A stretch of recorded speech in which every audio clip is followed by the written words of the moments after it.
Hello everyone, welcome to my YouTube channel. আজকের ভিডিওতে আমরা ক্লাস 12 থার্ড সেমিস্টারের জে.এম. সিঞ্জের লেখা রাইডার্স টু দ্য সি এর পার্ট 2 নিয়ে আলোচনা করব। ইতিমধ্যেই রাইডার্স টু দ্য সি এর পার্ট 1 এবং ক্লাস 12-এর থার্ড সেমিস্টারের অন্যান্য যে সমস্ত প্রোজগুলি রয়েছে, যেমন the night train at Deoli, strong roots, the bet এবং যে সমস্ত পোয়েট্রিগুলি রয়েছে, আওয়ার ক্যাসোরিনা ট্রি এবং ইউলিসিস, এগুলি নিয়ে আলোচনা করে দিয়েছি। তোমরা আমার চ্যানেলের প্লেলিস্টে গিয়ে ভিডিওগুলি দেখে নিতে পারো। ক্লাস শুরুর আগে শুধু একটাই অনুরোধ, যদি আমার চ্যানেলে প্রথম ভিজিট করে থাকো তাহলে প্লিজ চ্যানেলটিকে সাবস্ক্রাইব করে দিও, একটা লাইক করে দিও এবং শেয়ার করে দিও। তাহলে শুরু করা যাক আজকের class. Nora picks up the turf. Turf মানে কি বলেছিলাম? টার্ফ মানে ঘাস। And puts it round the pot oven. আর ওই যে উনানটা ছিল, সেই উনানের চারপাশে সুন্দর করে সেই ঘাসগুলো সে রাখতে শুরু করলো। মৌরিয়া তখন তাকে বলছে, sitting down on a stool. একটা টুলের ওপরে সে বসলো, অ্যাট দ্য ফায়ার, আগুনের পাশে। He won't go this day. সে আজকের যাবে না। ওন্টের ফুল ফর্ম হলো উইল নট, অর্থাৎ আজকের দিনে সে যাবে না। এখানে হি বলতে কার কথা বলা হচ্ছে? মৌরিয়ার শেষ জীবিত পুত্র বাটলের কথা বলা হচ্ছে। With the wind rising from the south and West, কারণ সাউথ অ্যান্ড ওয়েস্ট অর্থাৎ দক্ষিণ পশ্চিম দিক থেকে ঝড় ওঠার সম্ভাবনা রয়েছে। হি ওন্ট গো দিস ডে, আজকের সে যাবে না। For the young priest will stop him surely, কারণ যে তরুণ যাজক রয়েছে, ইয়ং প্রিস্ট মানে তরুণ যাজক, সে কিন্তু অবশ্যই করে বাটলেকে আটকাবে, তাকে যেতে দেবে না সমুদ্রে। নোরা তখন বলছে কি? He will not stop him mother. বলছে, মা, তরুণ যাজক কিন্তু বাটলেকে সমুদ্র যাওয়া থেকে আটকাবে না। I heard Eamon Simon and Stephen Pheety and Colum Shawn saying he would go. আমি বলতে শুনেছি, কাদেরকে? বাটলের কিছু বন্ধুর কথা সম্ভবত এখানে বলা হয়েছে। তাদের নামগুলো কি তোমরা একটু ভালো করে দাগ দিয়ে নাও, এখান থেকে প্রশ্ন আসতে পারে। ইমন Simon, Stephen Pheety and Colum সন, এই তিনজন বন্ধুর কথা এখানে বলা হয়েছে। তো তাদেরকে নোরা বলতে শুনেছে যে বাটলে নাকি তাদেরকে বলেছে যে বাটলে অবশ্যই করে সমুদ্রে যাবে। ঠিক আছে, তরুণ যাজকের কথাও সে শুনবে না। মৌরিয়া তখন বলছে তাদের মা, হোয়ার ইজ হি ইটসেলফ, এখন সে স্বয়ং কোথায় রয়েছে, অর্থাৎ বাটলে এখন কোথায় রয়েছে? নোরা বলছে কি? He went down to sea, তিনি দেখতে গিয়েছেন, অর্থাৎ বাটলে দেখতে গিয়েছে। Would there be another boat sailing in the week, অর্থাৎ আজকের এই সপ্তাহে আর কোনো নৌকা কি যাত্রা শুরু করবে, যে নৌকায় করে সে যাবে আর কি গলওয়ের মেলাতে ঘোড়া বিক্রি করতে। অ্যান্ড আই অ্যাম থিঙ্কিং, এবং আমি মনে করছি, ইট ওন্ট বি লং, এটা খুব বেশি সময় লাগবে না। টিল হি ইজ হেয়ার নাও, তিনি এক্ষুনি এখানে চলে আসবেন। এখানে হি বলতে কার কথা বলা হয়েছে? বাটলের কথা। অর্থাৎ নোরা বলছে যে বাটলে কিন্তু খুব অল্প সময়ের মধ্যেই আমাদের এখানে চলে আসবেন, খুব বেশি সময় লাগবে না। For the Tides turning at the green head, কারণ ওই যে জোয়ারের জলটা সেটা কিন্তু গ্রিন হেড মানে সবুজ দ্বীপের দিকে ঘুরে যাচ্ছে। And the hooker tacking from the east, আর ওই যে জেলেদের নৌকাগুলো ছিল, হুকার ট্যাকিং মানে অ্যাকচুয়ালি আয়ারল্যান্ডের মাছ ধরার নৌকাকে বলা হয়। ঠিক আছে, সেগুলো কিন্তু ফ্রম দ্য ইস্ট অর্থাৎ পূর্ব দিক থেকে ফিরে আসছে। এবং এটা ভেবেই নোরার মধ্যে সম্ভাবনা জেগেছে যে বাটলে হয়তো সে সমুদ্রযাত্রা করবে না, কারণ সমুদ্রের অবস্থা কিন্তু খুব খারাপ হতে চলেছে খুব অল্প সময়ের মধ্যেই। ক্যাথলিন তখন কি বলছে? I here someone passing the big Stones, হ্যাঁ আমি শুনতে পাচ্ছি কেউ একজন ওই বড় পাথরটার পাশ দিয়ে আসছে হেঁটে হেঁটে। নোরা তখন বলছে লুকিং আউট, অর্থাৎ বাইরের দিকে তাকিয়ে সে বলছে, yes he is coming now, হ্যাঁ সে আসছে। অ্যান্ড হি ইজ ইন হারি, এবং সে খুব তাড়াহুড়োর মধ্যে রয়েছে, খুব তাড়াহুড়ো করছে বাটলে। চলে এসো পরের পৃষ্ঠাতে। বাটলে কি বলছে দেখা যাক। Comes in and looks round the room, সে ভিতরে প্রবেশ করলো রুমের মধ্যে এবং রুমটার চারিদিকে একবার ভালো করে দেখে নিল। স্পিকিং স্যাডলি অ্যান্ড কোয়াইটলি, সে কিন্তু অত্যন্ত দুঃখীভাবে কথা বলছে এবং কোয়াইটলি মানে শান্তভাবে সে কথা বলছে। Where is the bit of new rope Cathleen, পরীক্ষায় প্রশ্ন পড়বে, বাটলে দড়ির জন্য কার কাছে জিজ্ঞাসা করেছিল? ক্যাথলিনকে জিজ্ঞাসা করেছিল যে Cathleen, where is the bit of new rope, ওই যে নতুন দড়িটা সেটা কোথায়? ওয়াজ বট ইন কানেমারা, যেটা আমি কানেমারা থেকে কিনে এনেছিলাম, পরীক্ষায় প্রশ্ন আসবে, এই জায়গাটাও দাগ দিয়ে রাখো। অর্থাৎ বার্টলে দড়িটা কোথা থেকে কিনে নিয়ে এসেছিল? সে কিন্তু কানেমারা থেকে কিনে নিয়ে এসেছিল। ক্যাথলিন তখন কি বলছে? কামিং ডাউন, নিচে নামতে নামতে। কোথা থেকে নিচে নামছে? সে কিন্তু ওই টার্ফ লফট অর্থাৎ ঘাসের মাচাতে সেই পুটলিটা রাখতে উঠেছিল সিঁড়ি দিয়ে, এবং সে এখন সিঁড়ি দিয়ে নিচে নামতে নামতে সে বলছে give it to him Nora. সে নোরাকে নির্দেশ দিচ্ছে যে নোরা, ওকে ওই দড়িটা দিয়ে দাও।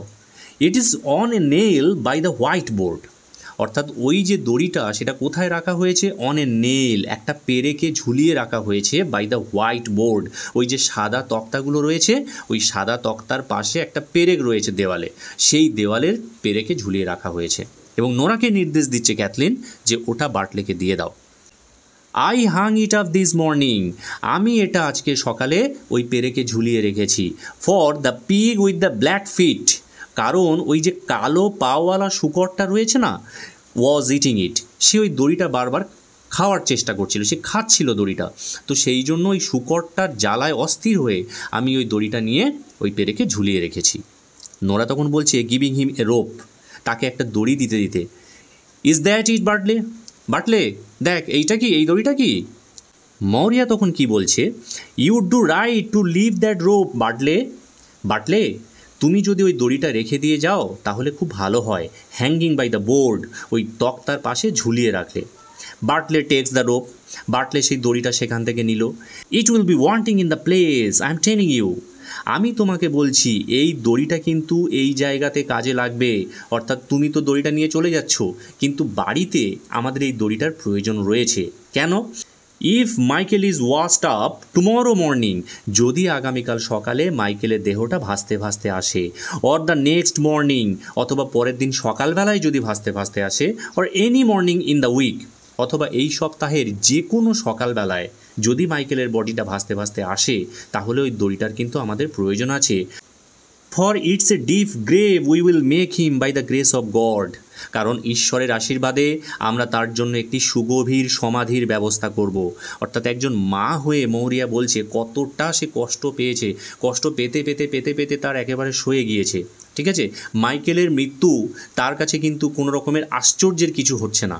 তো সেই জন্যই সে বলছে যদি মাইকেলের শরীরটা ভাসতে ভাসতে আসে, তাহলে এই দড়িটা আমাদের এখানে প্রয়োজন পড়বে একটি সুগভীর সমাধির ব্যবস্থা করার জন্য। বার্টলে তখন কি বলছে?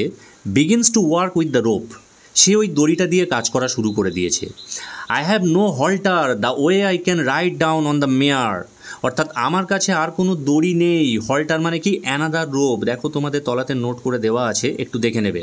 ঠিক আছে, অর্থাৎ আমার কাছে আর অন্য কোনো দড়ি নেই। The way I can ride down on the mare, যে দড়িটাকে আমি লাগাম তৈরি করে ঘোড়ায় চড়ে যাব। মেয়ার মানে কি? হর্সের feminine gender. I must go now quickly, আমাকে অবশ্যই এক্ষুনি যেতে হবে, তাড়াতাড়ি যেতে হবে। This is the one boat going for the 2 weeks or beyond it, এই একটাই মাত্র নৌকা ছাড়বে। This is the one boat going for 2 weeks, আগামী 2 সপ্তাহের মধ্যে এই একটাই নৌকা ছাড়বে, অর বিয়ন্ড ইট, অথবা তার বেশি সময়ের মধ্যে, এর মধ্যে আর কোনো নৌকা ছাড়বে না। তাই আমাকে যত তাড়াতাড়ি সম্ভব এখান থেকে যাত্রা শুরু করতে হবে। And the fair will be a good fair for the horses, আর এই যে মেলাটা হতে চলেছে, এই মেলাটা কিন্তু ঘোড়া বিক্রির জন্য খুব সুন্দর একটা মেলা হতে চলেছে। I hard them saying below, আমি লোকেদের নিচে বলা বলি করতে শুনেছি। মৌরিয়া তখন কি বলছে? It's a hard thing they will be saying below, অর্থাৎ নিচে লোকেরা বলা বলি করছে যে এটা খুব কষ্টকর হতে চলেছে। If the body is washed up, যদি সেই দেহটা ভেসে ভেসে আসে, and there is no man in it to make the coffin, আর বাড়িতে কোনো পুরুষ মানুষ থাকবে না যে কফিনটা তৈরি করবে। And after I giving a big price for the finest white boards you would find in Connemara, আমি যে ভালো দাম দিয়ে, প্রচুর দাম দিয়ে কানেমারা থেকে যে ওই হোয়াইট বোর্ডগুলো কিনে নিয়ে এসেছি, তা সত্ত্বেও বাড়িতে ওই হোয়াইট বোর্ডগুলো দিয়ে কফিন তৈরি করার মতো কেউ থাকবে না। এর থেকে দুঃখের আর কিছু হতে পারে না। She looks round at the boards, অর্থাৎ তখন মৌরিয়া সেই তক্তাগুলোর দিকে তাকালো। বার্টলে তখন কি বলছে? How would be it washed up, এটা কিভাবে ভেসে আসতে পারে? And we after looking each day for 9 days, আমরা তো প্রত্যেক দিন প্রায় 9 দিন ধরে প্রত্যেক দিন আমরা সমুদ্রে গিয়ে দেখে এসেছি। And a strong wind blowing A while back from the West and south, এবং কিছুক্ষণ আগেও কিন্তু দক্ষিণ পশ্চিম দিক থেকে একটা বেশ শক্তিশালী বাতাস, স্ট্রং উইন্ড মানে ঝোড়ো বাতাস প্রবাহিত হচ্ছিল। মৌরিয়া তখন কি বলছে? If it wasn't found itself, যদি এই বডিটাকে খুঁজে নাও পাওয়া যায়, ইট বলতে কোনটা? মাইকেলের বডিটার কথা বলা হচ্ছে। ওই বডিটা যদি খুঁজে নাও পাওয়া যায়, that wind is rising the sea, যেভাবে সমুদ্রে বাতাস উঠেছে, মানে সমুদ্রে যেভাবে ঝড় উঠেছে, and there was a star up against the moon, এবং চাঁদের পাশে যেভাবে একটা নক্ষত্রের উদয় হয়েছে, and it rising in the night, এবং এই নক্ষত্রটি রাত্রিবেলায় দেখা যাচ্ছে। If it was A 100 horses, যদি তোমার কাছে 100টাও ঘোড়া থাকে, অর এ 1000 horses, অথবা তোমার কাছে 1000টাও ঘোড়া থাকে, ইউ হ্যাড ইট সেলফ, যদি তোমার কাছে থাকে, what is the price of A 1000 horses, এই যে 1000টা ঘোড়া তার মূল্যটাই বা কতটা? এগেনস্ট এ সন, একটা সন্তানের এগেনস্টে বা বিরুদ্ধে, অর্থাৎ একটা সন্তানের কাছে এই 1000টা ঘোড়ার কিন্তু কোনো মূল্য নেই। Where there is one son only, যখন তোমার একটাই মাত্র সন্তান জীবিত রয়েছে। মৌরিয়া বলতে চাইছে, আমি এত ঘোড়া নিয়ে কি করব, বা সেই ঘোড়াগুলো বিক্রি করে এত টাকা নিয়ে আমি কি করব, যদি আমার কোনো সন্তানই না জীবিত থাকে। চলে এসো পরের পৃষ্ঠাতে। Bartley working at the halter to Cathleen, অর্থাৎ সে ওই দড়িটা নিয়ে কাজ করতে করতে, ঘোড়ার লাগামটা তৈরি করতে করতে ক্যাথলিনকে সে বলছে, let you go down each day, প্রত্যেক দিন তুমি সমুদ্রের পাড়ে যাবে, and see the sheep are not jumping on the rye, এবং তুমি দেখবে যে ওই ভেড়াগুলো রাই মানে কি? জবের ক্ষেত, অর্থাৎ জবের ক্ষেতের মধ্যে ওই ভেড়াগুলো যেন লাফালাফি না করে, এটা তুমি লক্ষ্য করবে, না হলে ওরা ফসলগুলো নষ্ট করে দিতে পারে। অ্যান্ড ইফ দ্য জবার কামস, আর যদি দালাল আসে, জবার মানে কি? পরীক্ষায় প্রশ্ন আসবে, মার্ক করে রাখো, তলাতে কিন্তু দেওয়া আছে। জবার মানে ক্যাটেল ডিলার, অর্থাৎ গবাদি পশুর দালাল, ঠিক আছে? যদি দালাল আসে, you can sell the pig with the black feet, অর্থাৎ ওই কালো পাওয়ালা শূকর, কোন শূকরটা বলো তো? যে শূকরটা কিন্তু দড়িগুলো চিবিয়ে চিবিয়ে খেত, ওই কালো পাওয়ালা শূকরটাকে কিন্তু তুমি ওই দালালের কাছে বিক্রি করে দিতে পারো। If there is a good price going, যদি ভালো দাম পাও, ভালো দাম পেলে ওই কালো পাওয়ালা শূকরটাকে তুমি বিক্রি করে দিও। মৌরিয়া তখন কি বলছে? How would the like of her get a good price for a pig, অর্থাৎ তার মতো একটা মেয়ে, দ্য লাইক মানে এখানে কি? মতো, তার মতো একটা মেয়ে, অর্থাৎ ক্যাথলিনের মতো একটা মেয়ে কি করে শূকরের জন্য ভালো দাম পাবে? ও তো একটা মেয়ে, ও কি দালালের সঙ্গে দামাদামি করতে পারবে?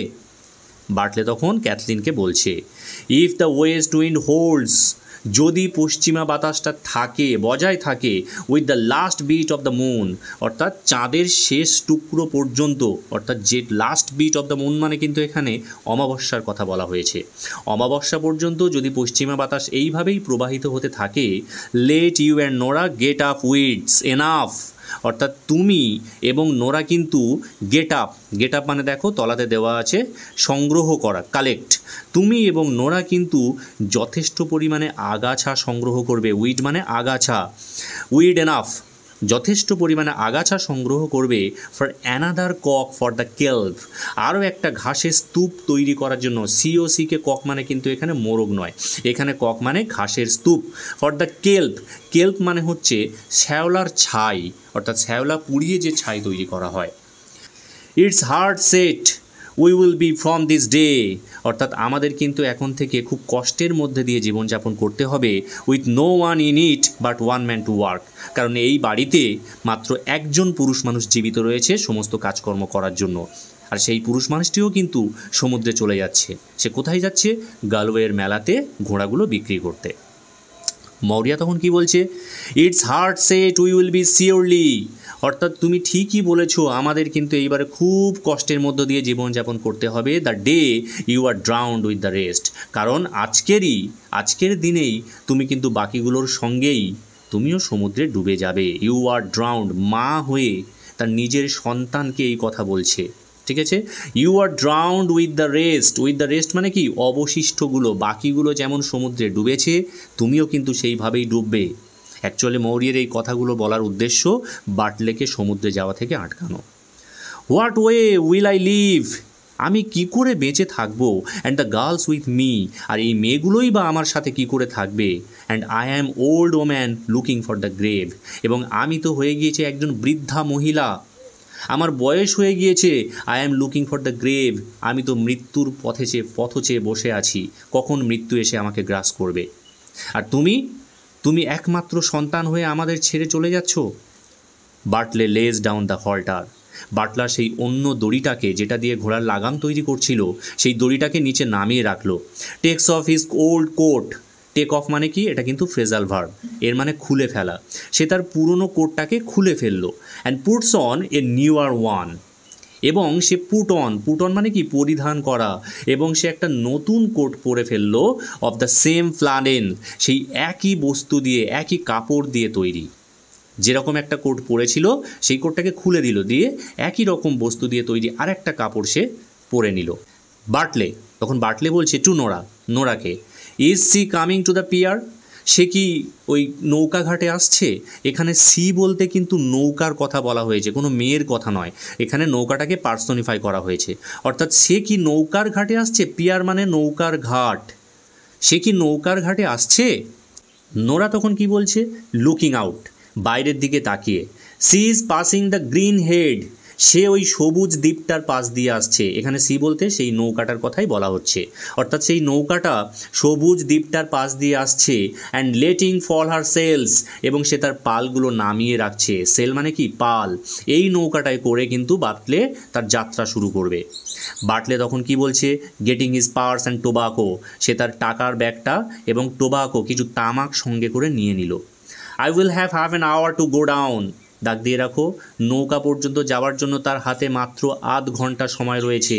And you will see me coming again in 2 days, আর তোমরা কিন্তু আগামী 2 দিনের মধ্যেই আমাকে আবার এখানে দেখতে পাবে। অ্যান্ড ইন 3 days, অথবা 3 দিনও লাগতে পারে, অর মেবি ইন 4 days, অথবা 4 দিনও লাগতে পারে। If the wind is bad, কখন, যদি আবহাওয়া খারাপ থাকে, বাতাস যদি খারাপ থাকে, তাহলে কিন্তু, অর্থাৎ সমুদ্রে তখনকার দিনে কিন্তু নৌকাও পালতোলা ছিল, জাহাজও পালতোলা ছিল। আবহাওয়া যদি খারাপ থাকে, অর্থাৎ যদি সেখানে কোনো রকমের কোনো হাওয়া না থাকে, তাহলে কিন্তু নৌকা চলবে না, দাঁড় টেনে টেনে আসতে হবে। এবং যদি সেখানে প্রচণ্ড ঝড় ওঠে, তাহলেও কিন্তু বিপদ। ঠিক আছে, তো সেই জন্যই বলছে যদি আবহাওয়া খারাপ থাকে তাহলে হয়তো আমার একটু আসতে দেরি হয়ে যেতে পারে। মৌরিয়া তখন কি বলছে, টার্নিং রাউন্ড দ্য ফায়ার, আগুনের দিকে মুখ করে, অর্থাৎ এতক্ষণ বাটলের দিকে মুখ করেছিল, সে এবারে আগুনের দিকে মুখ করেছে। ছেলের উপরে হয়তো একটু রাগ হয়েছে, এত করে তাকে বারণ করছে কিন্তু ছেলে কথা শুনছে না। অ্যান্ড পুটিং হার সোয়াল ওভার হার হেড, এবং তার সেই শালটাকে সে তার মাথার উপরে তুলে দিল, ঘোমটার মতো করে শালটাকে মাথার উপরে তুলে দিল, যে শালটা গায়ে দিয়েছিল। Isn't it A hard and cruel man, দেখো মানুষ কতটা নিষ্ঠুর হতে পারে, কত নিষ্ঠুর একজন মানুষ। Won't hear a word from an old woman, যে কিনা একজন বৃদ্ধ মহিলা, একজন বৃদ্ধা এত কথা বলছে, একটা কথাও কানে তুলছে না। And she holding him from the sea, এবং সেই বৃদ্ধা তার সন্তানকে সমুদ্রে যাওয়া থেকে আটকে রাখতে চাইছে, তাও সে কথা শুনছে না। ক্যাথলিন তখন বলছে, it's the life of a young man, এটাই একটা তরুণ মানুষের জীবন। To be going on the sea, তাকে সমুদ্রে যেতেই হবে।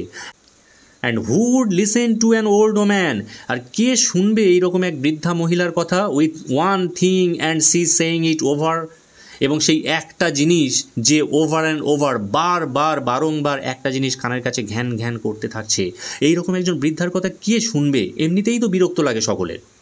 বাটলে তখন কি বলছে, টেকিং দ্য হল্টার, অর্থাৎ সেই অন্য দড়িটা যেটা দিয়ে সে ঘোড়ার লাগাম তৈরি করেছিল, সেই দড়িটাকে সে নিল হাতে করে। I must go now quickly, আমাকে এবার দ্রুত যেতে হবে। I will ride down on the red mare, আমি লাল ঘোড়াটায় করে যাব। রেড মেয়ার, মেয়ার মানে ঘোড়ার, হর্সের ফেমিনাইন জেন্ডার। অর্থাৎ আমি লাল ঘোড়াটায় করে চড়ে যাব, পরীক্ষায় প্রশ্ন আসবে, এখান থেকে দাগ দিয়ে রাখো। বাটলে কোন ঘোড়াটায় চড়ে যাবে? লাল ঘোড়াটায় করে। And the grey pony I will run behind me. এবং যে গ্রে পনিটা রয়েছে, অর্থাৎ ধূসর রঙের টাট্টু ঘোড়া রয়েছে, পনি মানে অ্যাকচুয়ালি ঘোড়ার শাবক, যে বাচ্চাকে পনি বলা হয়, আমরা এখানে টাট্টু ঘোড়াও বলতে পারি। ধূসর রঙের যে টাট্টু ঘোড়াটা রয়েছে সেটাও কিন্তু আমার পিছন পিছন যাবে। The blessings of God on you, অর্থাৎ ভগবান তোমাদের সবাইকে আশীর্বাদ করুন। হি গোজ আউট, তিনি চলে গেলেন। আজকের ক্লাসটি এখানেই শেষ হলো। খুব শীঘ্রই দেখা হচ্ছে রাইডার্স টু দ্য সি এর পার্ট 3 নিয়ে। যদি ভিডিওটি ভালো লেগে থাকে তাহলে অবশ্যই একটি লাইক করো এবং বন্ধুদের সাথে শেয়ার করো। তোমাদের একটা লাইক এবং শেয়ার আমাকে আরও ভালো কন্টেন্ট তৈরি করতে উৎসাহিত করবে। যদি তোমাদের কোনো প্রশ্ন বা মতামত থাকে তাহলে নিচের কমেন্ট বক্সে জানাতে পারো। আমি চেষ্টা করব তোমাদের সকলের মন্তব্যের উত্তর দিতে। ধন্যবাদ।